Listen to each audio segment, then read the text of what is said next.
Olá pessoal, sejam bem-vindos em nosso canal Isso é Física. Sou o professor Márcio e serei o seu professor de Física. Na aula de hoje nós vamos falar sobre a lei de Ohm. Mas antes vamos entender quem foi esse carinha.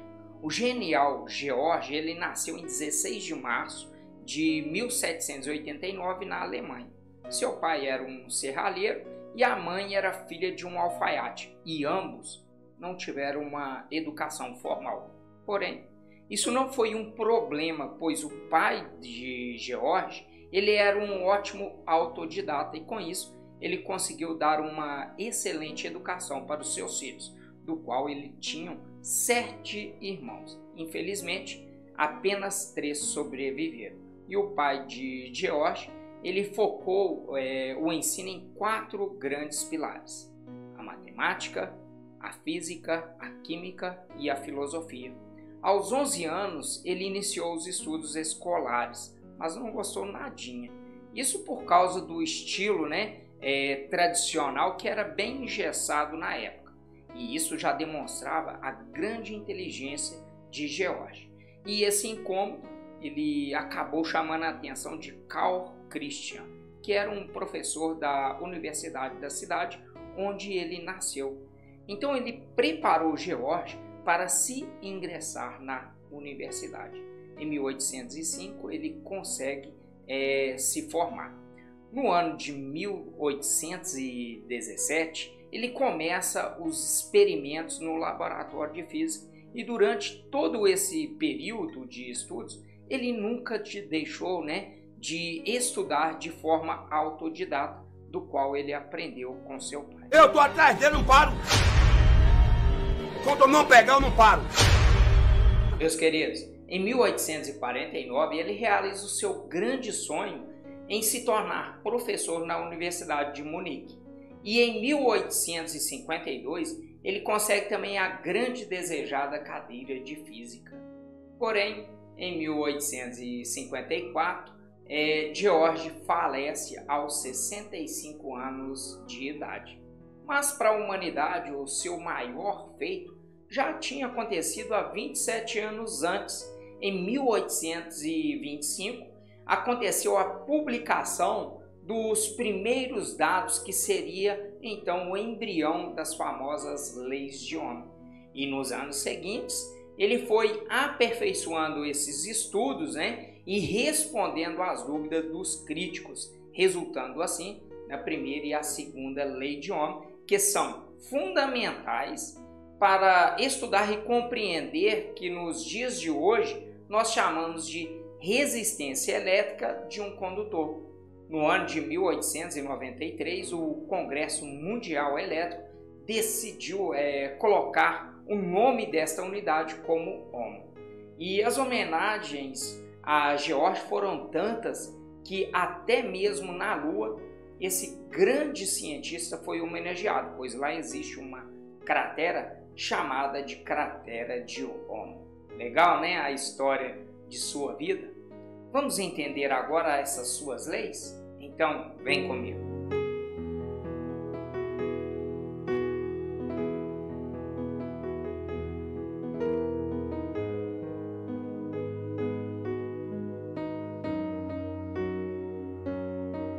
Meu jovem, veja aqui a nossa arte, onde a gente tem um circuito elétrico composto por uma pilha que representa a nossa fonte de tensão, ou seja, o nosso gerador, que é a DDP, diferença de potencial.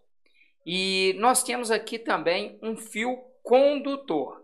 E nessa situação nós vamos dizer que estabelece nesse circuito aqui uma corrente que nós vamos caracterizar por I. Pessoal, nós já vimos em aulas anteriores que a corrente elétrica é um movimento ordenado dos portadores de cargas. Portanto, se tem uma corrente elétrica aqui neste circuito, nós temos um movimento ordenado, organizado pelos portadores de cargas elétricas neste nosso circuito elétrico, não é isso mesmo? Agora, vamos imaginar como estão se movendo os portadores de carga, ou seja, como está se movendo a corrente elétrica no nosso condutor. O movimento dos portadores de carga do nosso condutor não é 100% livre. Não é um caminho, vamos se dizer, 100% sem perda. Isso porque o condutor tem os seus prótons que formam o próprio condutor. E esses prótons representam obstáculos para a nossa corrente elétrica. Portanto, esses obstáculos eles vão atrapalhar o deslocamento dos portadores de cargas. Alguns podem estar aí se perguntando, mas por que, Márcio? Meu querido, é porque conforme os portadores de carga se deslocam pelo condutor, eles encontram os átomos do condutor que efetuam colisões contra esses átomos, o que retarda o fluxo dos portadores de carga, ou seja, retarda o movimento da corrente elétrica. Então a gente pode dizer que, devido à sua estrutura atômica, o condutor oferece uma dificuldade à passagem da corrente elétrica. E a partir dessa ideia que a gente discutiu no exemplo, que eu consigo definir o que é uma resistência elétrica. Meu jovem, a resistência elétrica é a dificuldade oferecida à passagem de uma corrente elétrica. É uma definição bastante simples mesmo, não tem nada de complexo nessa nossa definição. Melhor dizendo, tem totalmente a ver com o nome da propriedade da resistência elétrica, porque resistência nos remete à dificuldade, ou seja, nos remete a uma oposição. Então a resistência elétrica é justamente isso, há uma dificuldade que o condutor oferece à passagem de uma corrente elétrica. Portanto, da definição de resistência elétrica, a gente consegue deduzir uma relação muito importante para o nosso curso da eletrodinâmica, que é a relação de resistência elétrica com uma corrente elétrica que passa no nosso circuito. E para isso nós vamos pegar o mesmo exemplo onde nós temos aqui uma pilha que é uma fonte de tensão V ligado ao nosso condutor A, que é o primeiro caso aqui, viu? Então nós temos uma corrente também IA. Agora nós vamos pegar a mesma pilha e com a mesma tensão V e eu vou ligar a este circuito aqui, que tem outro condutor que eu vou chamar de condutor B. E neste circuito vai circular uma corrente que nós denominamos como corrente elétrica em B. Ficar atrás dessa porra de Pokémon é normal. E eu sou maluco, né? Meus queridos, para a nossa aula, nós vamos dizer que a corrente B é menor do que a corrente A.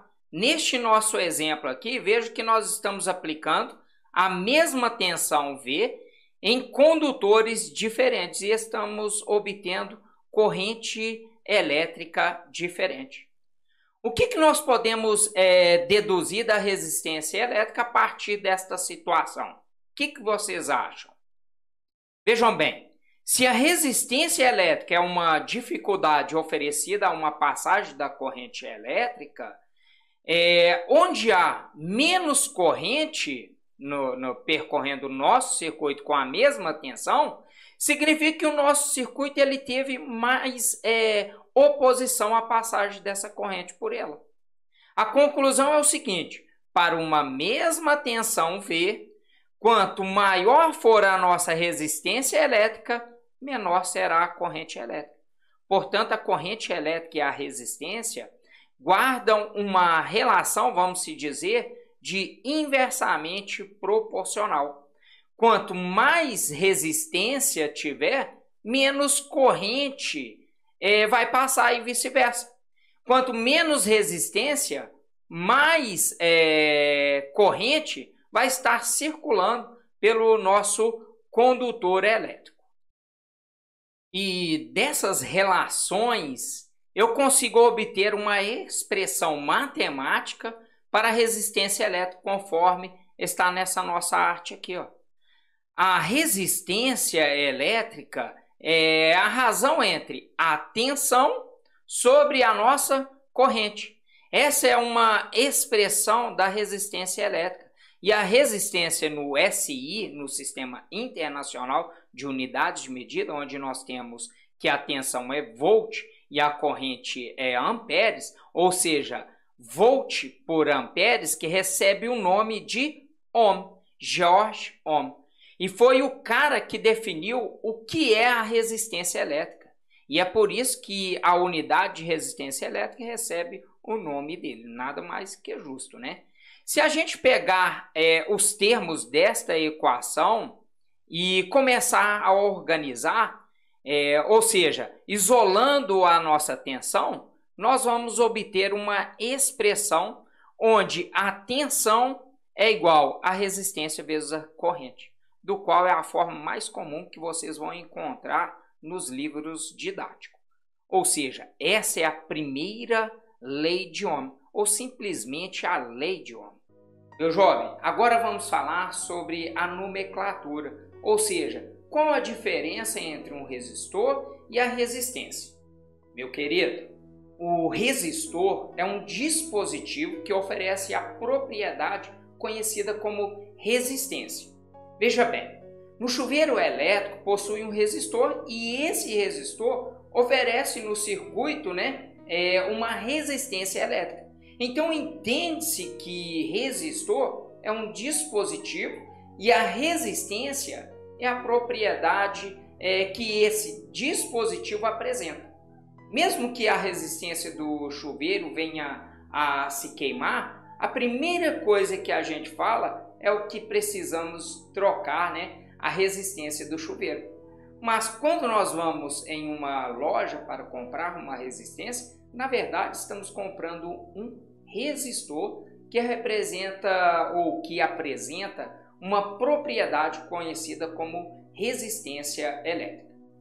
Meu jovem, os resistores eles podem ser classificados de duas maneiras: os resistores ôhmicos e os resistores não ôhmicos. E para a gente entender a diferença de um resistor ôhmico para um resistor não ôhmico, nós vamos fazer uma experiência que George Ohm fez em seu laboratório. Vamos ver como que isso acontece? Sendo assim, George Simon Ohm, em sua experiência, ele pegou um condutor e aplicou inicialmente sobre ele uma tensão que eu vou chamar de V. Neste primeiro momento, ele obteve uma tensão V e uma corrente elétrica I. Depois ele pega o mesmo condutor e aplica o dobro da sua tensão e observou que a corrente elétrica também dobrou em relação à nossa situação inicial. E continuou seu experimento para o mesmo condutor, porém com uma tensão de 3V, e percebeu que a corrente elétrica também triplicou em 3 vezes I. Sendo assim, nós podemos observar que a razão entre a tensão sobre I ela é constante para as três situações, porque a tensão sobre I é a mesma coisa que eu pegar aqui, 2V sobre 2I e 3V sobre 3I. Nós podemos cortar o 2 aqui, esses dois caras, percebe que nós temos a tensão sobre I. A mesma coisa a gente pode fazer aqui, cortar o 3 e fica aqui a tensão vezes I. Portanto, George Simon percebeu que a tensão sobre I ela se mantinha constante para este nosso condutor. Bem simples mesmo, viu, meus queridos? Meu jovem, nessa experiência, Ohm deduziu que para um grande número de condutores, a resistência elétrica não depende da tensão estabelecida, ou seja, a tensão aplicada. E esses condutores que têm a sua resistência constante, independentemente da tensão que é aplicada a ele, nós caracterizamos como resistores ôhmicos. Também nessa experiência sai uma relação muito importante entre a tensão aplicada e a corrente que é estabelecida no nosso circuito. Veja bem, Quando a resistência ela é constante, quanto maior for a tensão aplicada, maior será a corrente elétrica passando por esse circuito.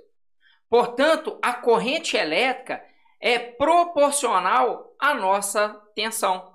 Quando a gente vai para o nosso diagrama, ou seja, para um gráfico onde nós temos a tensão em função da sua corrente, que é um gráfico que a gente usa bastante na eletrodinâmica, nós podemos observar graficamente o comportamento de um condutor de um resistor ôhmico. Ele apresenta uma reta inclinada. Isso é justamente porque a resistência é constante. Isso é uma relação linear, ou seja, dobra um, dobra o outro e assim por diante. E a inclinação dessa reta é justamente a resistência elétrica. Quanto mais inclinado for essa nossa reta, maior será a resistência elétrica do material que está sendo analisado pelo gráfico. Então veja o gráfico, né? No nosso gráfico, no exemplo, onde nós vamos ter aqui nessa situação dois condutores, um condutor A e um condutor B. Perceba que a reta do condutor B é mais inclinada que essa reta do condutor A. Isso indica que a resistência elétrica do condutor B é maior do que a resistência elétrica do nosso condutor A. E ambos os resistores são ôhmicos, viu? Fique bem claro isso para vocês também. Porque os seus gráficos são uma reta, tanto de A quanto o de B. Meu jovem, nem todos os resistores são ôhmicos. Ou seja, nem todos os resistores têm uma resistência constante. Neste caso, alguns resistores modificam a sua resistência conforme a tensão que é aplicada. E um possível gráfico para esses condutores não ôhmicos, melhor dizendo aqui, né, é que a tensão sobre a corrente ele não será uma reta, e sim uma curva. E essa curva que representa o comportamento da resistência conforme a tensão que é aplicada no nosso circuito. Pessoal, uma coisa importante é que para ambos os gráficos, tanto para o condutor ôhmico como não condutor ôhmico, eu posso calcular a resistência elétrica usando a expressão da resistência na razão da tensão sobre a sua corrente. A diferença é que no resistor ôhmico eu vou escolher um conjunto de pontos onde temos um valor da tensão e o valor da corrente. E ao fazer isso eu consigo um valor para todo o meu gráfico. Porque como a nossa resistência ela é constante, em qualquer ponto terá o mesmo módulo.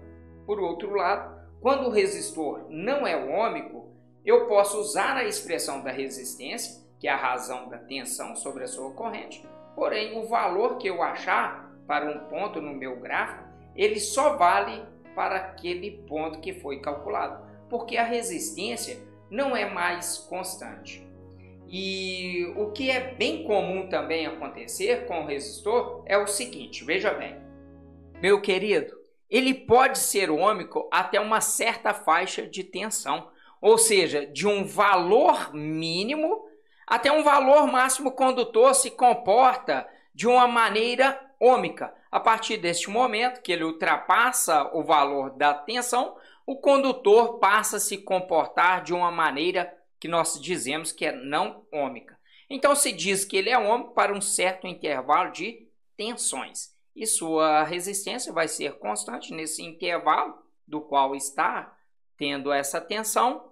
E uma vez que ele ultrapassa esse valor máximo de tensão, a sua resistência ela passa a sofrer variações conforme a tensão que é aplicada em nosso circuito. Meu querido, este gráfico ele mostra uma situação onde inicialmente em uma certa faixa de valores de tensão ele é uma reta inclinada e depois de um certo valor de tensão essa reta ela sofre uma curvatura, ou seja, ela deixa de ser ôhmico e passa a ser não ôhmico. Fecho aqui essa parte das leis de Ohm Espero que tenham gostado. Se gostou, deixa aí o seu like, pois ele é muito importante para o canal possa crescer. Se não for inscrito, se inscreva aí e ative o sininho de notificações, pois assim você receberá um aviso sempre que tiver um vídeo novo. No mais, meu muito obrigado pela sua paciência e fiquem em paz.